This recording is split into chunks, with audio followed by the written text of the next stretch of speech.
Welcome to the Real Estate Espresso Podcast, your morning shot of what's new in the world of real estate investing. I'm your host, Victor Menashe. Today's another AMA episode, that is Ask Me Anything. If you have a question you think is going to be of broad interest, send it in. I'll answer it live on the air. Send your questions to victor@victorjm.com. That's victor@victorjm.com. On today's show, Vishal from Ottawa asks, I listened to your interview with Aaron Chapman on the weekend. You were both talking about how inflation can benefit investors, and I didn't quite follow how that works. Can you explain it in a little bit more detail, maybe with an example? Well, Vishal, this is a great question. First of all, let's start with a definition of inflation. Inflation means the growth of something. We often think of inflation of prices as being the issue, but in fact, it's not prices that are the problem. Increasing prices are a symptom of inflation. The true underlying inflation is the inflation of the money supply. Prices rise for one of two reasons. Sometimes they rise against our will, but more often than not, they rise because people are willing to pay more. The only reason they're willing to pay more is because they have more disposable cash available. I'll give you a simple example. A cup of Starbucks coffee costs about 25 cents if you buy the big bag of coffee beans at Costco. That same cup of coffee costs you $2.45 if you buy it ready-made at Starbucks. People are willing to pay almost 10 times the price of a cup of coffee, not because Starbucks is forcing them to pay more, but because they're willing to pay more. It's the availability of that extra cash that enables Starbucks to charge 10x the price of a cup of coffee in one of their stores compared with buying a bag of beans off the shelf. So let's extend that concept to real estate. I think we would all agree that most people have not saved up enough money to buy a house. That's why they go to the bank and borrow heavily, some as high as 97% of the purchase price. It's the availability of that extra cash at low interest rates that enables people to offer higher and higher purchase prices in the market. It's not that the prices are being driven by the sellers asking too much, because when sellers ask too much, the houses don't sell. If they sell quickly, or if the homes sell over asking price in multiple offers, it's because the buyers have more access to cash. They're willing to pay more. So where did all this extra money come from? It was loaned into existence. That's where it came from.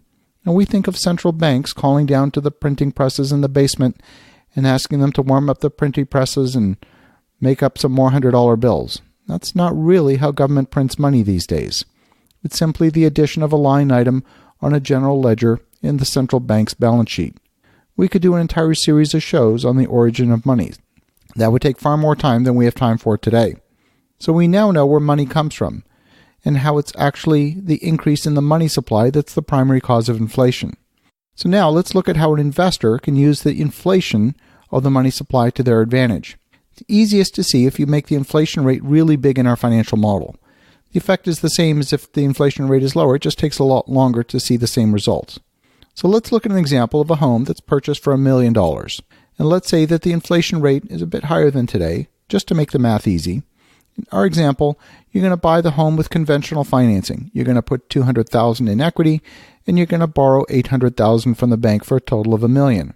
In our example, let's say that the inflation rate is 10% a year. So at the end of year one, your property that you purchased for $1 million is now priced at $1.1 million. You've made all your monthly loan payments, and there's been, let's say, no principal paydown, at least not very much. The principal owing on the bank loan is still more or less $800,000. And for the sake of simplicity, we'll say that you owe $800,000. But now you have a property that is worth $1.1 million, and the equity in the property has grown by $100,000. It's not truly $100,000 because the increase in price is only an illusion. What's happened is the value of the currency has fallen by 10%. So that $300,000 in equity is really 10% less because the currency is worth 10% less. So your gain isn't really $100,000. It's more like $70,000. So your equity is $270,000 in last year's dollars.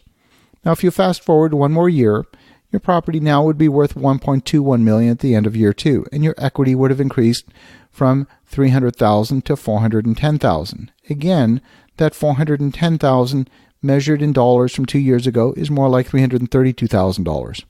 Now fast forward 10 years. At the end of 10 years of 10% inflation, your property would be priced at about $2.6 million in the market. If you didn't make a single principal paydown on your loan in 10 years, you would still owe $800,000. But your equity in the property would have grown from $200,000 when you started to nearly $1.8 million in just 10 years. Now, of course, if you were to value that $1.8 million in equity in the same dollars from 10 years ago, it's more like your equity would have grown to about $700,000. Not as impressive, but impressive nonetheless. So if you never borrowed the money, you could have never made that rate of return. Exactly how much was that rate of return? If you run the internal rate of return calculation on that stream of value increases, you'd find that your rate of return is actually averaging 107% a year annually, and that's all because of 10% inflation. Now, inflation isn't as neat and tidy and well behaved as the 10% annual inflation in our example. Real estate prices change more erratically. Some years they might go up 2%, maybe another year they'll go down 5%, another year they'll go up 8%. They're all over the place.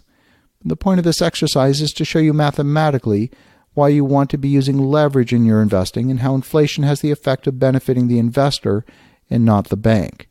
As you think about that, borrow as much as you can for as long as you can for properties that generate sufficient income to cover their debt service and then some.